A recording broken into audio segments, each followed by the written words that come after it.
On today's show, the Dallas Mavericks get a win against the Boston Celtics, another comeback win, a clutch win, and Luka Doncic comes through once again. We'll talk about how important his run is and how incredibly important Dorian Finney-Smith is to this team. Plus, why did the Mavs go down in the first place? Talk about all that and more on today's Locked On Mavs. I'm Luka Doncic, and this is Locked On Mavericks podcast. The Dallas Mavericks are NBA champions. Bang! Bang! It's good! And the Mavericks have won the game!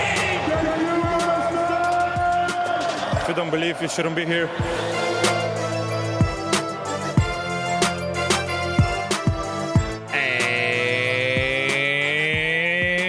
Welcome. You are locked on to the Dallas Mavericks. My name is Nick Angstadt, media member and NBA channel manager for the Locked On Podcast Network. Thanks for making Locked On Mavs your first listen every day. We are free and available on all platforms after every post game, everywhere on YouTube, wherever you get your podcasts. Today's episode is brought to you by BetOnline. BetOnline has you covered this season with more props, odds, and lines than ever before. BetOnline, where the game starts, where the game started today. Let's go!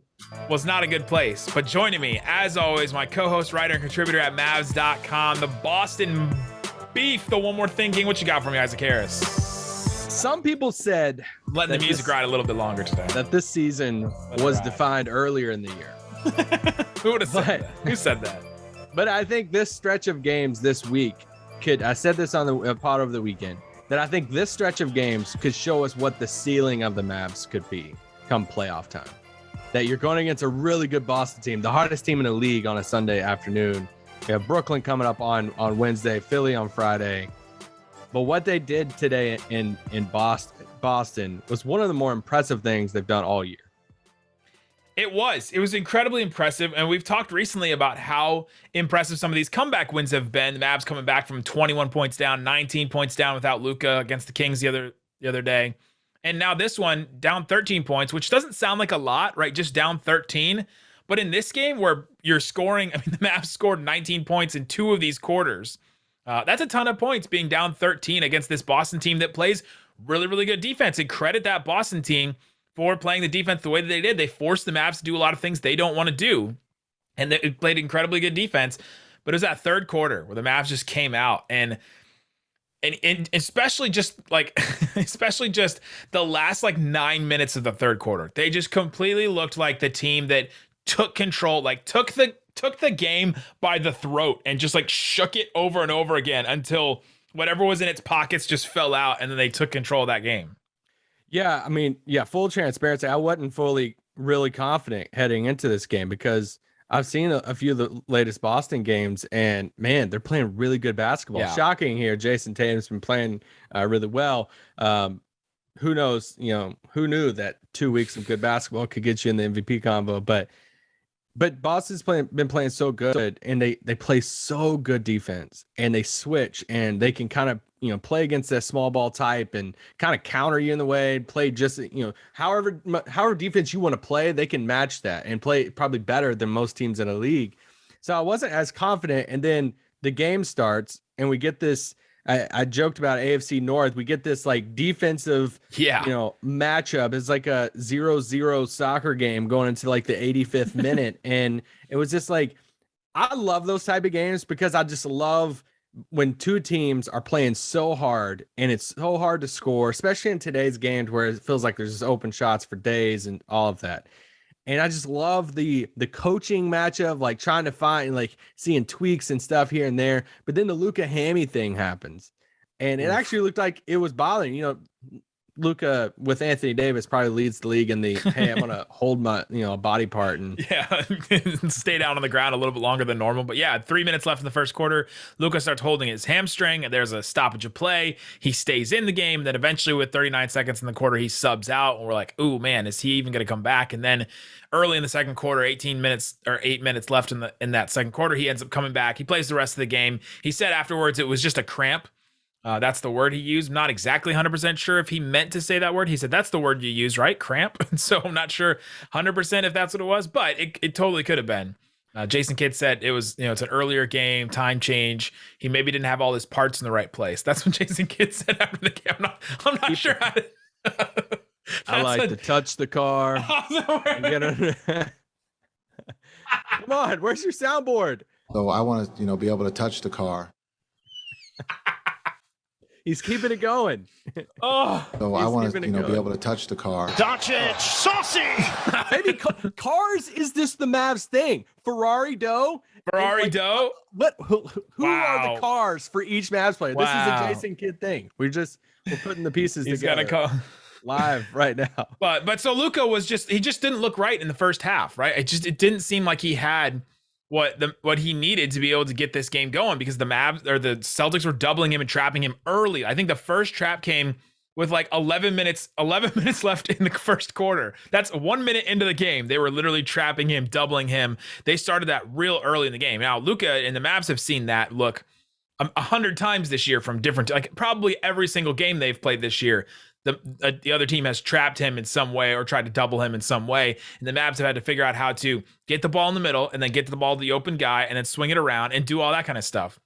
And It's like, I was gonna say, it's like it was Boston's first time seeing that with Tatum tonight. It's like, all right. it did seem like that. We've been seeing this for a while. It's like, hey, I remember my first beer, it's like, this is kind of like their moment of that where Tatum's getting trapped. I don't know if it was like just a game plan thing for them or Tatum's just really uncomfortable. Him and Devin Booker are talking about how they hate double teams. But, when both teams combine 9 of 43 from 3 in the first half, you're like, this is going to be one of those games. I mean, 38 points for the Mavs in the whole first half. I'm like, are they going to get to 70 tonight? Like what is happening in this game? It was going to be a real tribute to those big 3 KG Celtics teams. They weren't scoring 100. The Mavs honored KG tonight by reminding him of 0-2. Let's go. So in that first half, Luka was struggling. Dorian didn't really have the greatest first half. He had to guard Tatum, and he had there's a lot that was responsible for him. Bullock didn't play in this game, so guarding wings is a little bit harder in this one for the Mavs. And Dorian was a -14, and Luka was a -10 in that first half. And then the big change going into the third quarter, the reason why the Mavs won this game was because Dorian and Luka stepped it up in that third quarter. In the third quarter, Luka had 11 points, a couple of assists. Dorian had 13 points. He hit 3 threes. He had that massive dunk.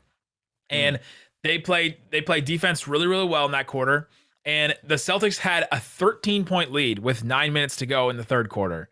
And the Mavs ended that quarter up by 3. They just went on a wild run and scored 38 points, which is as many as they did in the first half.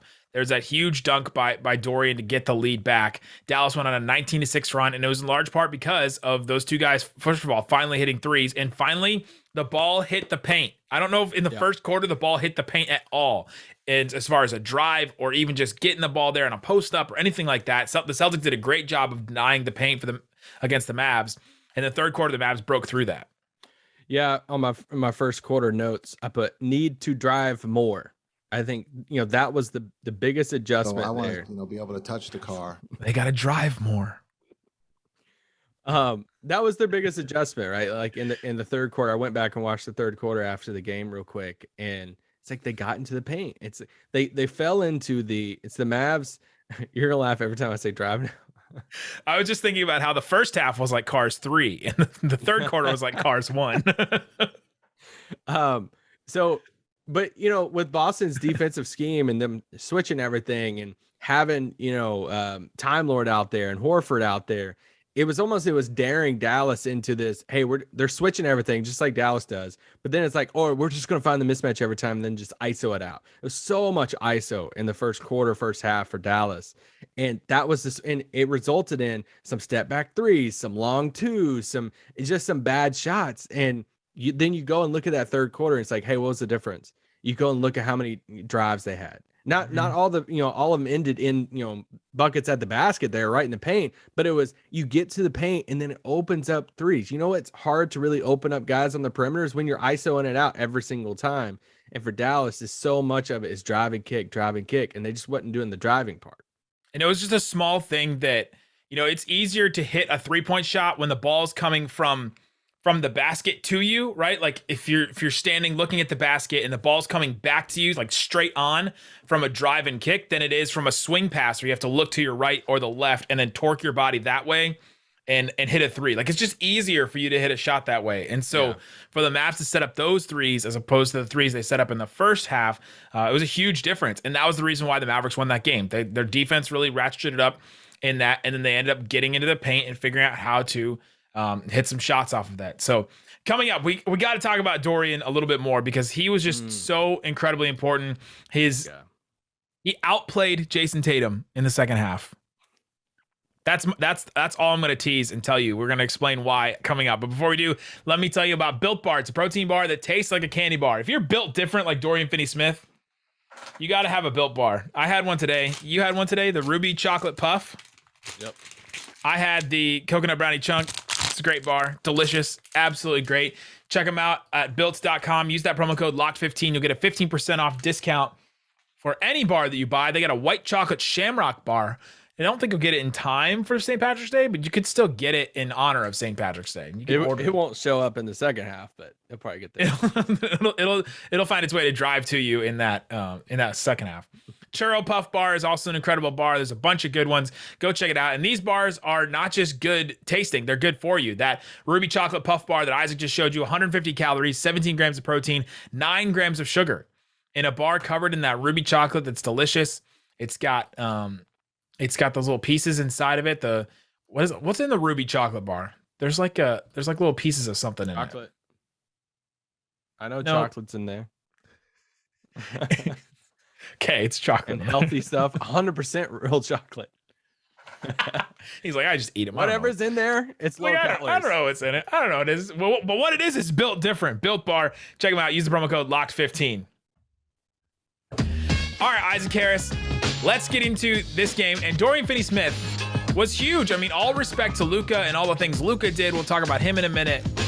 But Dorian Finney-Smith was the reason why the Mavs won this game, in my opinion. The way that he played, he had 19 points, 4 boards, 3 assists, 2 steals, a block. He hit 4 threes. Only took 7 of them, but hit 4 threes. And second half. And he was guarding Jayson Tatum. In just the second half, if you want to just compare these two guys, one guy has been compared to Luka for this entire season, basically. Tatum had 4 points, couple of assists. He went 2 of 10 from the field, and he was a -5 in the second half. Dorian had 18 points, hit 4 threes, and was a +17 in the second half. Like that is not, I'm not trying to tear down Jayson Tatum a lot in saying this or be like, he's worse than Dorian Finney-Smith. But that he could get outplayed like that Dorian could outplay Tatum in that way says a lot about Dorian Finney-Smith and what he can be. His second half was incredible. It's like when you see, at this point, if you're questioning the Dorian contract, then no, we're done. We're moving on. You haven't listened to the show if you question that. I don't even have time or space or desire to. I don't even have time to talk to you about how dumb that is. It's just, the Dorian contract, it's such a good deal. And, the guy goes out in the second half and you rallied off his stats there and for the whole game. And 18 of those 19 points are in the second half. All of his threes were in the second half. He played almost 21 minutes in the second half. That's only 3 minutes he wasn't on the floor in the second half of that game. And that's when they made their biggest run. That's when they got back in the game. They took the lead. That's when they won the game.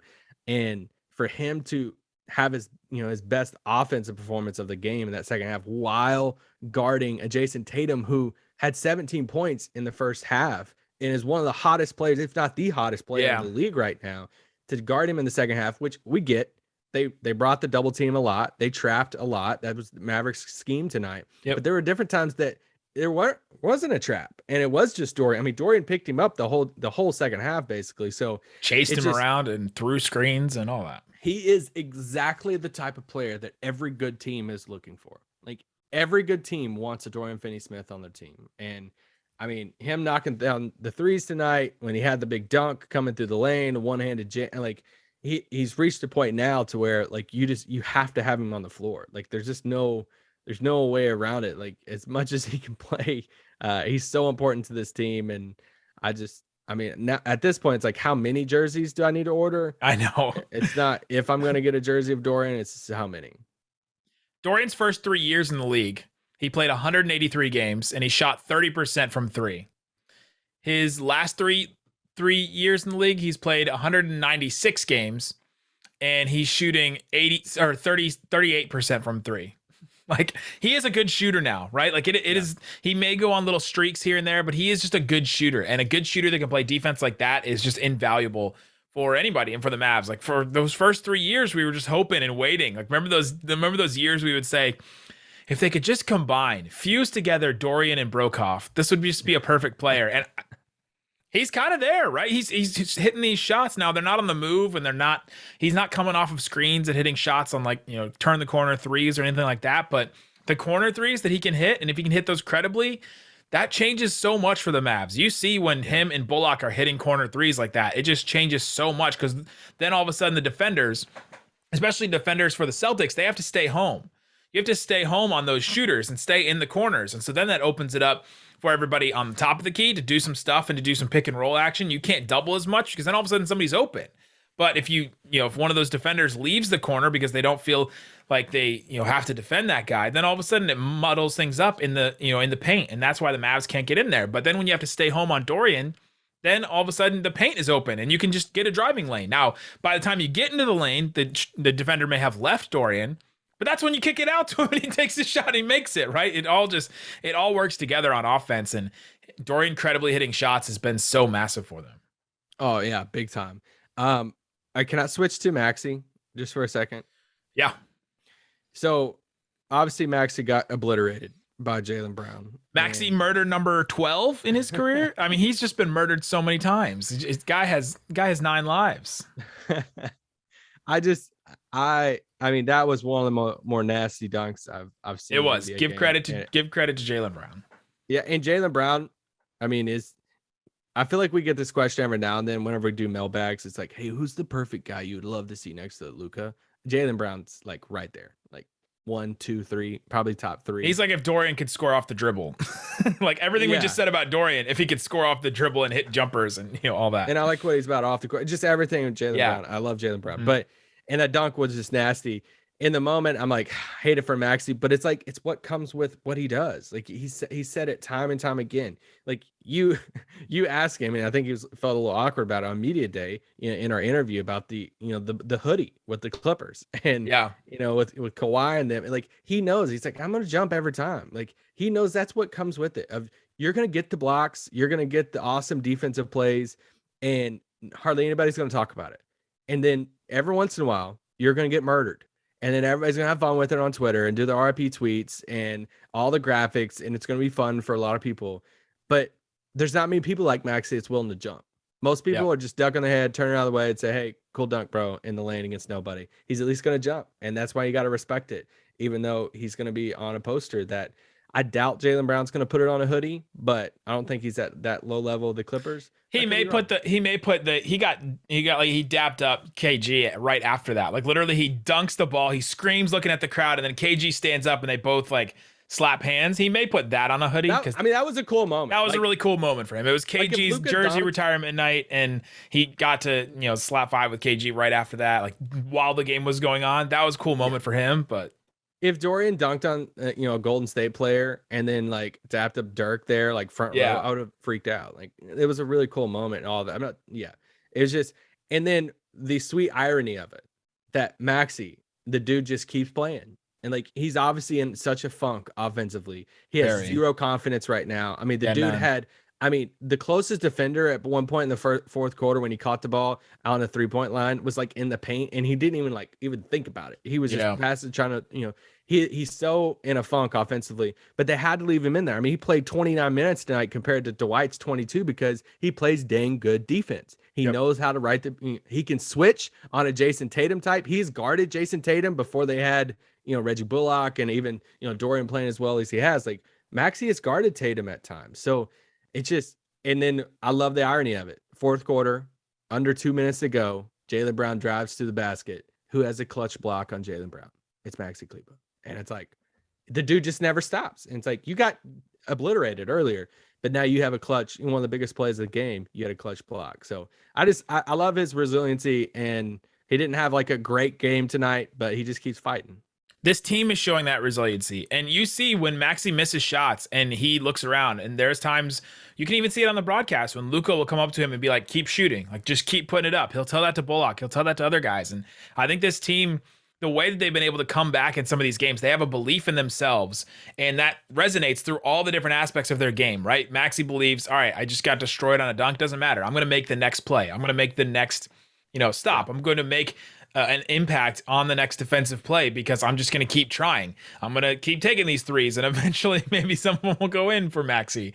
It's been pretty rough recently. Over the last 6-7 games, he's like 15% from three. Oh, it's brutal. It's very bad.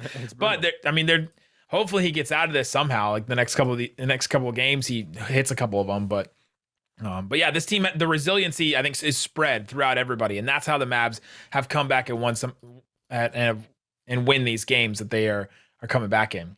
But coming up, we got to talk about Luka, because Luka had some incredible moments in this game, and he closed, right? He closed this game in a couple different ways, and the challenge late in the game against Marcus Smart, the couple of real smart plays that Luka had down the stretch. And we have to talk about how he's become Boban is back. He's become just an incredible closer for the Mavs. Talk about him and more coming up. But before we do, let me tell you about Bet Online. I was looking before the game, and Bet Online had the Mavs as a 7-point underdog against the Celtics team. So if you saw that, me tweet that early, you took the 7 points on that, you would have won a bunch of money. So go check it out. Bet Online, they have all kinds of things.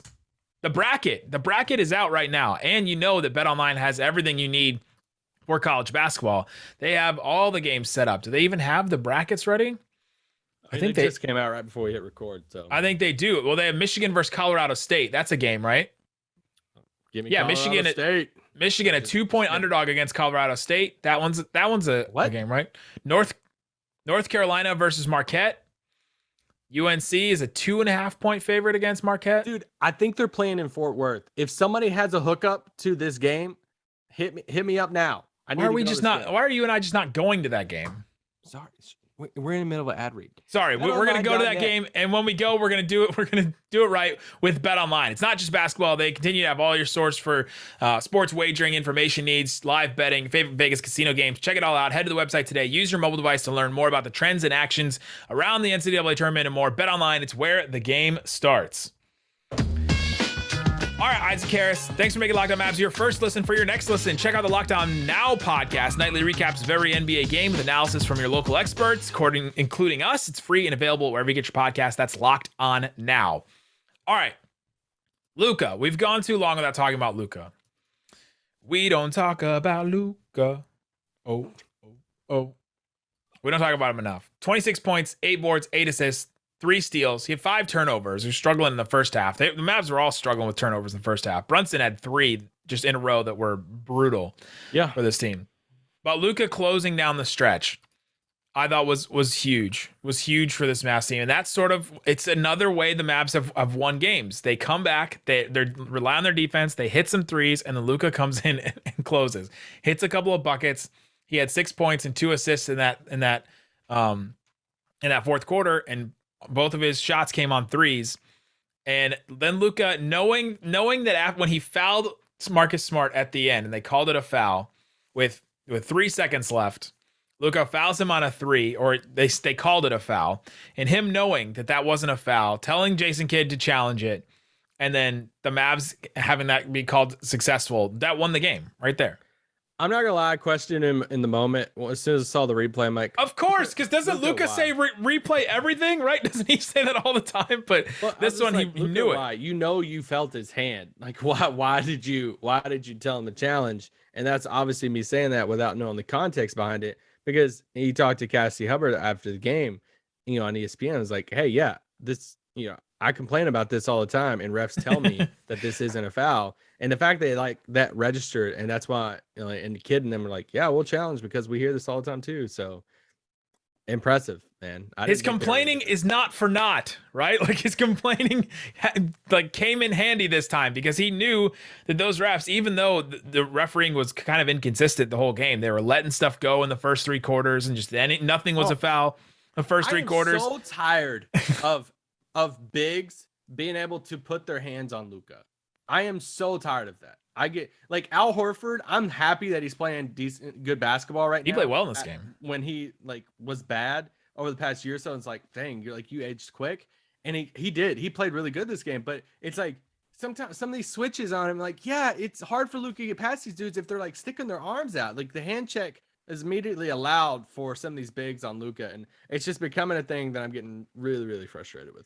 And so nothing was a foul the first 3 quarters, and then the fourth quarter they started tightening it up. And this is both sides too. It wasn't just the refs killed the Mavs thing. It was they tightened it up all around, and like all these things were fouls. And all of a sudden you're like, wait, that's a foul now. That's a foul now. But Luka knew at the end that if you hit the hand of the player after they've released the foul, that's not a foul. It's called the high five rule. You're allowed to high five a player after the ball leaves their hand. There's all kinds of weird rules about how the hand is part of the ball when you're holding the ball. And so I guess when you release the ball from your hand, you're allowed to hit the person's hand. And if you hit below the wrist, that's a foul. But since he didn't hit below the wrist, that wasn't a foul. And that's why they were able to get that challenge successful with 4 seconds left. Marcus Smart's 3, obviously he didn't make it, but he didn't get 3 free throws. And then they get the jump ball. And Luka went to Jason Kidd and said, I want the jump ball.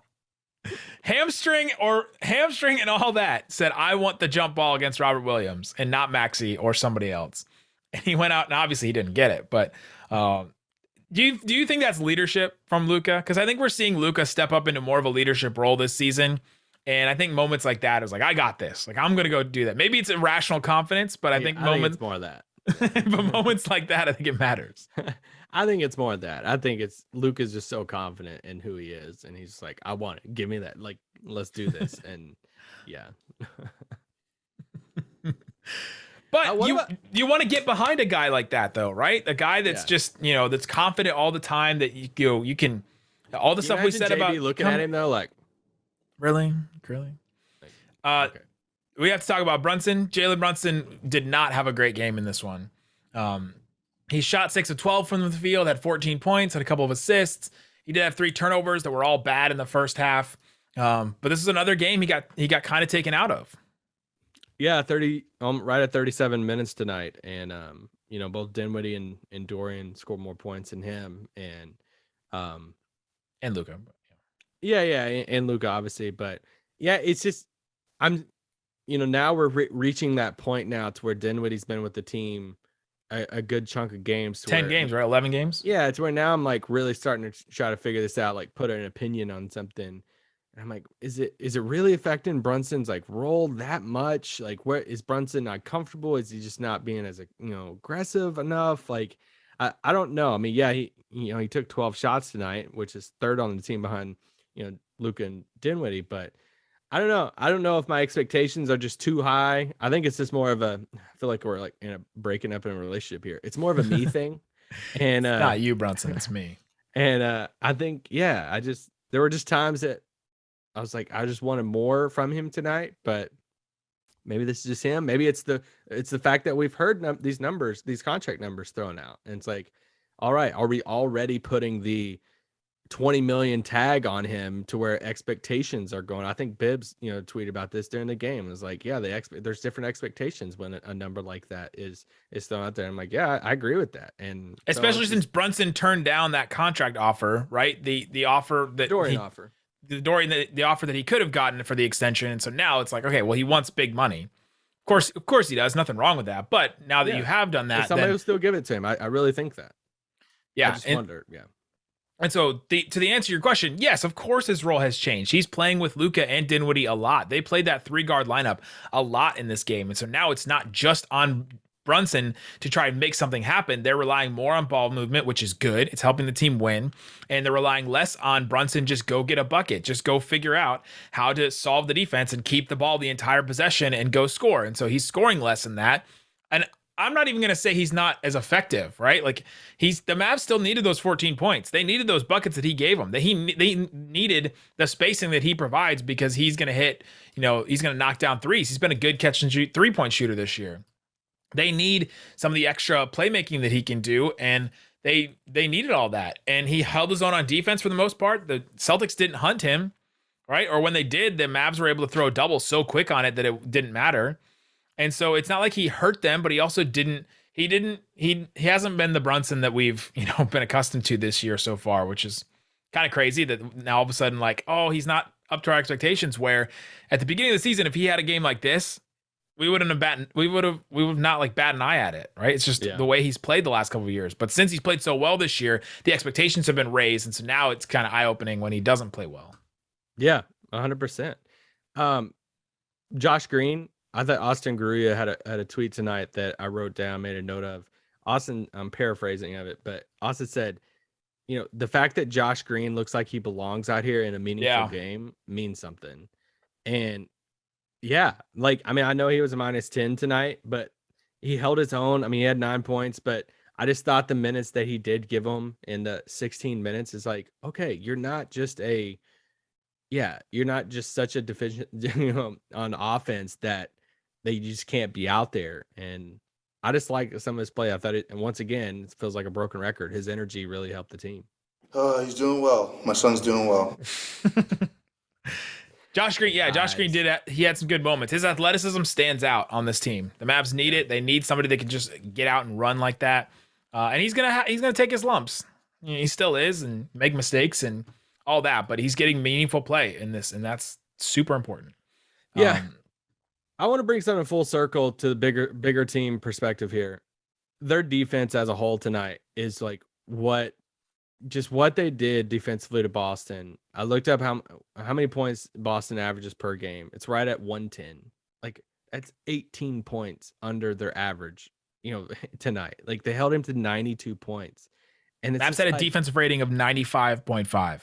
Yeah, and it's like they played so dang good, defense against Tatum. I mean, Jaylen Brown, he had a cool dunk, bro, but you had 14 points. And it's like the same as Brunson and Jayson Tatum in that second half. And it's like what they're doing defensively, the adjustments from Jason, like hats off to Jason Kidd and them.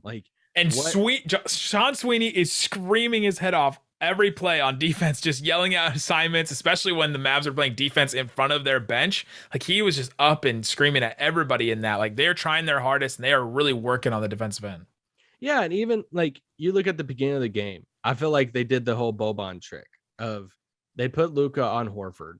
And what did Boston do? I get it. Horford scored, first 2 plays they posted him. Grant Williams is over there doing the too small about Luka, and they're all flexing over there. And it's like, all right, cool. You know what I will enjoy is if Horford keeps getting the ball in the post and Tatum never touches the ball. Okay? Right. Much rather have that. And they actually tried to go back to that some in the third, and it wasn't as successful whenever he tried to post up Luka a few times. It's like that's the mind tricks that Kidd I feel like is playing a little bit, and them coming out in the third quarter, when they scored 38 points in the first half, and then they come out in the third quarter and go down by 13, and Luka's kind of gimpy with the leg, and it's like, all right, now it's kind of the turning point. Like, are you going to be in this, or is this going to be a blowout because you're on the road and got another game in a couple days, and them the adjustment to get into the paint, to drive and kick, what they were doing defensively. I think you have to credit the coaching staff to that, and they just turned it around. I mean, this is one of you joked about it on Twitter after the game about, hey, is this a good thing we've gotten this question or this tweet? Yeah, someone tweets us after every win. Is this the best win? But it's true. They've had so many. They've had a lot. I don't think it's my favorite one. It's up there because of just where we're at in the season and how good Boston's, been on. And we break streaks, any hot team out there. It's like, hey, let's play them because I feel like we've played well against it. And yeah, man, I was so proud of the team. Like I was so proud even in the first half that I'm like, dude, we suck on offense. And yet we're staying in this game. Like we're playing our butts off on defense. I'm like, I am so proud of you guys right now for staying in this game with your defense. Shouts to Dinwiddie for staying in it too. I think we should mention Dinwiddie before we go. That late 3 by Dinwiddie, I was so hyped. I stood up. Let's go. He hit 3 of his 6 threes. He looked rough, but 18 points, 5 boards, 4 assists. I mean, those points in the fourth quarter mattered that he had. What did he have? He had 6 points in the fourth quarter. Huge, absolutely massive. Got to the line, 9 free throws for him. He led the team in free throw attempts. It's like he's got to get to the rim. Like it's his thing. Yeah, they need that. They need somebody that can get to the rim, that can slash, can finish around some of those bigger guys, and he was able to fulfill that for them.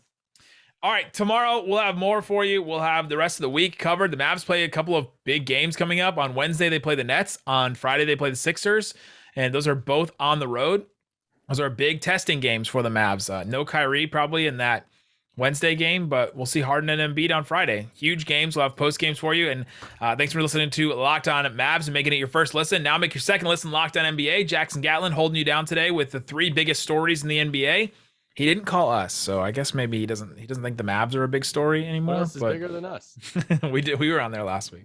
But go check it out. Monday through Friday, Locked On NBA. Guys, thanks so much for listening to Locked On Mavs. He's out. Boom.